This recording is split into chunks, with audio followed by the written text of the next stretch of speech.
Greetings. Greetings, dear Aquarius. This is you over here. This is Tarot Lumination, and it's your general report for the March 2018 time period. Cards were well shuffled in advance, but we're going to go to the last seconds here. Witness, no jumpers, no flyers, no oracles, no reversals. Sorry, no time, no room. Cards were beautifully painted in the original way, and that's good enough for Tarot Illumination. Aquarius, you know you're kind of right in the middle of this eclipse season here, with the whole Leo Aquarius axis and the Leo North Node drama going on for you guys. Just coming out of February, now heading into March, and we got a massive Pisces stellium piling up in your second house. So that's all going to be to do with values, your values, your talents, your gifts, your worth, your self-worth.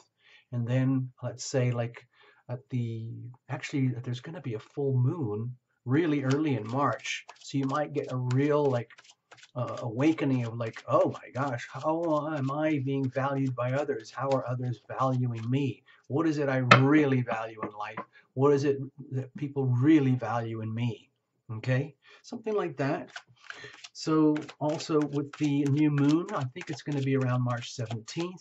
Prepare for that to be really amplified. Like take a really good look in the mirror about what is it that really counts for you. How much do you really love yourself? And measure it. Calculate it. Let's have a look. Okay, we're pretty much shuffled here. Let's go for it. We're going to use that Journey of the Heart spread like we've done before. And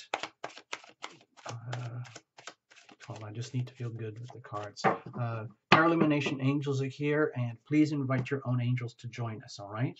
All right, here we go. Let's have a look. We are guided and we are protected. Here's the very heart energy at the very core, okay? Whatever the language is, you might not understand it. Some people are very disconnected from their heart energy. Over here is legacy energy, history, baggage, whatever you want to call it that you're bringing in with you. Like if you're carrying a big suitcase full of junk and bricks and doo-doo and mess, or is it everything filed and organized nicely? Are you traveling light with a backpack? Are you traveling with empty pockets? Are you traveling into the unknown? Are you free and clear and happy? Are you burdened? What's going on? Here's the ever-present now where, you know, this is where you own all your power, where you have all your power if you're willing to be there. Not everybody wants to be there because it means having to be 100% present.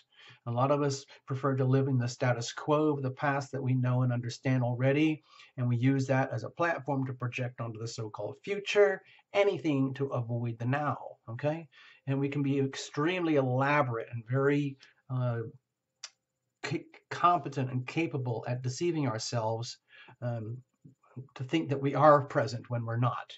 So let's just say you're doing a pretty good job of being as present as you can be. This would be the healing power of your decisions here, like every single pulse. How are you feeding your heart?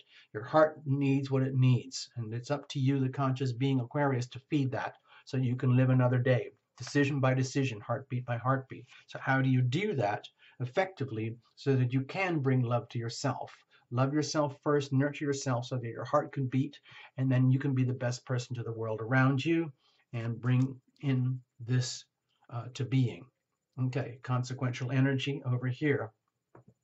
Now, if you're always outsourcing your decisions to so-called higher powers, like your boss, your employer, your local community, your group, church leaders, whatever it is, something that you have placed outside of yourself that is, let's say, like a false idol, so to speak.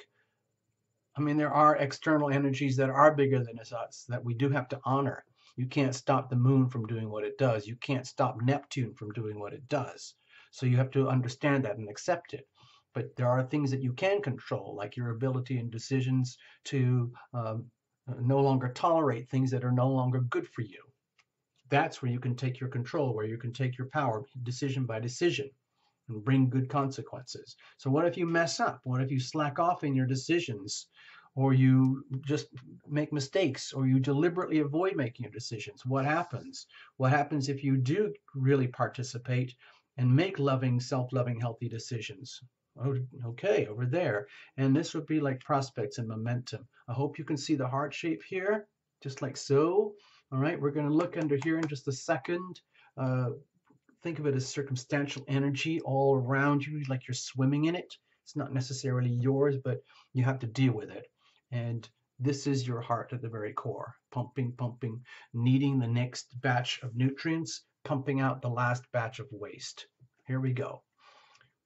With the Four of Pentacles, to me, it's an indication that you're doing whatever you can right now to hold on to what works, hold on to what you already know has certain value and structure, perhaps in an anticipation of an unstable, unsteady, what we call future, where all of your valuables, all your talents, all your gifts, all your resources might feel as though they are in jeopardy. Because with the Pisces energy here, let me show you, you're just coming out of this massive eclipse cycle energy here, okay? We'll put you on the horizon. There you are. New beginnings, okay, for your life, okay? But now it's already moved on. This is a big wave. It's going to continue for another 6 months to the Aquarius Leo eclipses in August, July, August, or whenever. But this is what's happening right now, and this is sitting over here in your second house. And towards the end of the month, when Sun and Neptune and Chiron are really closely aligned, you might feel a lot of pressure in here, revealing it to heal it. What is not working for you? What is it that is, let's say, no longer really valuable to you, and that you are still holding on to for fear of losing what you've got? It's totally understandable when this part of your life is really being ripped open and all the lights are on it, and you're seeing everything that's maybe you valued a lot of things that are really not worth valuing, whatever that might be. And that's being exposed. That could be very uncomfortable, and that could make you want to hold on even tighter. Okay? So let's have a look. What is your heart saying? Okay. Okay. Your heart is calling out very loudly and very, very clearly from what I tell here, Queen of Pentacles, please nurture me with what I need. I am worthy of this. I deserve this. I am ready and willing and able to receive the nutrients that I deserve in my most honorable self. The question is, dear conscious Aquarius, how conscious are you right now of your heart and what your heart really wants? Are you, let's say, I don't know, withholding? Or maybe you are working at it. Maybe you're taking the other feelings about this card where it's all about, I've done everything I can to build myself the way I am right now, and I can see it in my circumstances, my world around me. It may not be as awesome as I thought it was going to be, but there's no way I'm going to give it up. Thank you very much. But can you see how that puts a clamp on things? Let's say, okay, I've built a fortress, a really strong foundation, but is it just a big wall of concrete everywhere and nothing can get in or out? Or is it like a beautiful castle? It's the same, it's just another structure. But in here in your heart is like beating in a very dignified way, wondering. To me, it feels like it's wondering about how can we increase our worth according to where it's supposed to be. The heart it's very, very simple. It's just saying, give me what I need. Feed me what I need. Forget trying to feed me anything that doesn't work according to what, and just feeding me according to what your conscious self does on autopilot. Listen very, very, very closely. The heart is demanding respect. The heart is demanding recognition and honor and to be dignified at the core level. And if you are, let's say, restricting that from happening because you're scared of the shifts and the changes of what's happening, it's understandable. Let's have a look at legacy energy here. More pentacles, okay? So maybe for you right now, Aquarius, it really is all about the money. The tangible evidence of what really, really counts in your life. if you have invested huge amounts of time and energy believing that it is your spiritual practice that's the most important, and how am I going to make a living out of that, or your job, or your spouse, or your boyfriend or partner, or your job, or something where it's all about, you know, investing in the future, investing in the self, and it's almost like taking it so seriously. There's such a heavy emphasis here on the practicalities. In some ways, it's really, really good because it's really important to, let's say, build good foundations. And maybe this March season is all about you, like restructuring, remodeling, and getting fully, like, lined up. Especially, I think, because we have, if I'm not mistaken, yeah, Jupiter in Scorpio is going to be retrograding this month. So you might be getting a lot of, like, for the next few months, this feeling of I really, really have to integrate and let's say take everything that I've learned and discovered over these last few months and turn it into something worthwhile and valuable. So with the Queen of Pentacles here, basically, I feel it as a very strong sign. It's saying to your conscious self, please, dear Aquarius, love me in my full dignity, okay? Not just according to what you've learned, or let's say what you already know, okay? Now, I feel that you're doing it here, but you might be getting almost obsessive in some ways, because it's almost like thinking, oh, I have to work harder and harder and harder and harder to get what I need, get what I want, what I feel I deserve, what I feel that I'm worth. And that becomes self-defeating. I'm not trying to put a damper on the reading here, but people can become workaholics, and they can become obsessed with money and substance and stability, where the material aspects of your life become the evidence of whether you're happy or not, whether it's anything to do with what's happening on the inside of you. So sure, it's really great to have solid foundation, be successful and wealthy, and have all these classic symbols of doing okay, especially if you think of love is as love does, okay? Tangible evidence of love as opposed to a concept. So if you're doing that, and you're determined to invest in yourself and work, uh, you don't want to take it too far. That's all I'm suggesting here. Listen to the heart very, very carefully. What about the now? Okay, well, right now, with the Two of Swords here, it makes me feel is that, sorry I don't want to hurt your feelings, but in some ways you don't know what you're doing. Like, it's almost like compulsive behavior. That's what I feel here, where the second house energy, Pisces here, second house, it's all about money, and now it's all being heavily lit up. Maybe you're becoming, like, really starkly aware of what you do value in this life, in this world, and you've kind of been on a path for a certain time period, and now you're realizing, like, oh my gosh, I've kind of built up this momentum. Is it actually worthy? Because you are inevitably going to discover what is not working here by the end of March, okay, with the Sun Chiron alignment stuff going on. Luckily, with Venus around here, it's very supportive, but again, we're talking about the one of the money planets. But my feeling here is that there is a sense of instability with your practical world. It's maybe even just your finances, where it's triggering a very, very strong gut reaction in you to, let's say, really get your act together when it comes to money, and like protect what you've got right now. But it can also put you in a position where you are not aware of the bigger picture, where you're actually making things more and more difficult for yourself. And this is a card of decision making.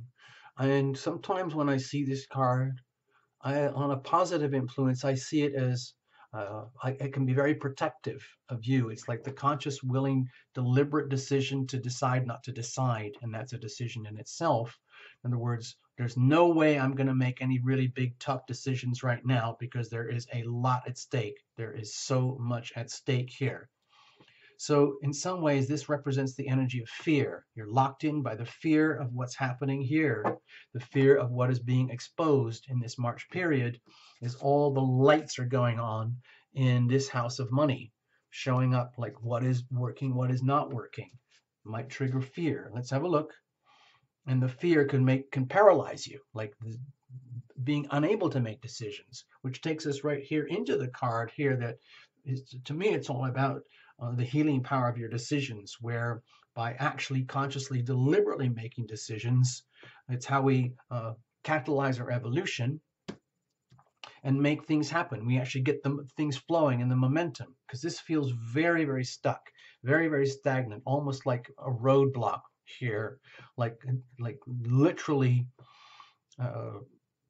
pulled over to the side of the road, trying to figure out what to do or what not to do, but almost paralyzed from not knowing what to do, knowing that you still have to make decisions, knowing that maybe you're coming consciously aware that you're deliberately deciding not to decide because you're scared of what's happening here.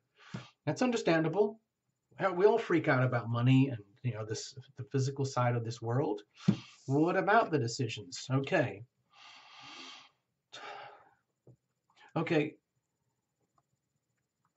What I'm feeling here is that if you're doing things that are working, stick with that, okay? And like Six of Wands is saying, it's saying that you are being appreciated for who you are and what you do and how you're doing it and why you're doing it. It's the energy of applause, and it could be fleeting. So if with the healing power of your decisions, you make deliberate decisions to overcome the fear and say, you know what, okay, I admit it, I'm kind of stuck, and I'm scared to make a move. I'm scared to lose all of this. It's almost like it feels to me like I'm sick of working harder and harder and harder. I'd like to work smarter. I would like to win. I would like to succeed by making decisions about what really, really works, instead of having to just grind and grind and grind and grind. In other words, work smarter with the goal of achieving and winning, and overcoming the indecision. That's what I'm feeling here. Because otherwise, if you're not making decisions, you're just basically staying stuck. And it's with the healing power of your decisions that you open a gate and allow evolution to occur. So it has to be done with this blind determination that you are going to succeed some way, somehow. It's almost like, I am going to win. I am going to prevail. I'm going to figure this out some way, somehow, facing it forward with courage, knowing that you have the courage and the strength to do it. You've done it before, but you might be at a very, very difficult impasse right now. So how are we going to do this so that the decisions are successful? Okay? My feeling is to be very aware of the concepts about how energy flows where attention goes. If you're neglecting the love, if you're focused on the material aspects of the life, simply because we have to, all of us have to. We have to think about money, shelter, food, belongings, nurture, credit cards, mortgages, college loans, savings, IRAs, 401ks, gifts, presents, taking care of all the day-to-day living. And if it's getting you down and you're just grinding through, and you're thinking that you're investing, but you're not seeing the return, and what you're noticing is the feeling of not winning, okay, then that can, let's say, just make things work. So it's very, very important right now to me, it feels like making deliberate decisions to know that certain things aren't working very well, accepting that and deciding, well, what am I going to do right now? How am I going to win? How am I going to prevail in these conditions? Well, it means refocusing the energy on the love, okay? The energy flows where attention goes. And so over here, understanding that even though it's very, very tiny right now, almost imperceptible because it's very tiny, and it's out of your, let's say, range of attention, but it's not out of your range of perception, okay? It's right there waiting for you. But if all your energy is focused on what's, say, not working, or this, or if you're being consumed by the fear of things falling apart, the bigger part of you is calling out and saying, we have to win this. We have to succeed some way, somehow. But the only way that can happen is with a change of attitude, okay? Sorry this is going on so long, sorry. Consequently, it's time for you to call out the truth on yourself. Be a truth vigilante. Ask yourself, how are you undermining yourself here through your unwillingness to make really tough calls and decisions? Okay, that's a good thing to know. It's really, really important to know how exactly do we undermine ourselves. So what happens if you, let's say, abandon these important decisions? You lose your power. You lose the ability to manifest what you want, what your heart wants. When you acknowledge that you have the right to win, to succeed, and be happy, to love and be loved, and put this first as the number one priority, then you actually literally regain your power. It's a simple yes or no. You want this to work or you don't. So if you listen to your heart and you nurture this, and you answer the call to win and succeed and prevail over this circumstantial energy that seems to be almost like cripplingly binding, it's not suffocating, but it makes things very, very stagnant. You can overcome this, but it has to be by deliberate choice, being willing to look square in the face of what is not working for you. Instead of investing so much energy in what's not working, it's time to reinvest in what does work and what makes things succeed. And then understand all the resources are here. Your talents and gifts are there. It's just, what are you doing with that? Are you maximizing your talents, your gifts, and resources? Okay? And bringing things back into harmony. Thank you very much. Six of Pentacles here. It's time for you to receive, Aquarius. It's time, literally time for you to win and succeed when it comes to, like, say, the rewards in life. But that's not going to happen unless you make the decision to win, to prevail over the fear of not succeeding, of not winning. So it's almost like it's almost to do with like perception. Perception is reality. If you feel poor and stuck and terrified that you're never going to get ahead, never get beyond, and those energies fill up your brain, your consciousness, your feelings, your heart energy, then guess what happens? You do lose. You lose all this. This fails. This goes out of balance. You end up investing into nothing. So when you win and you make the decision, I'm going to do this, I'm going to love myself first here, I'm going to bring things back into harmony and balance, thank you very much. I may not know exactly how to do this, but the way to figure it out is to figure out and understand what's not working, identify that, be the vigilante on yourself and say, okay, now at least we've figured out what's not working. So let's, maybe next month you can figure out, well, what's what is going to work, and then you can start to bring things back into harmony and balance, okay? All right, sorry, I got a bit carried away there. So please make the best of this, Aquarius. Watch for your sun, moon, and rising, and reinterpret however you want, okay? I might have overdone it there a little bit. All right, bye-bye.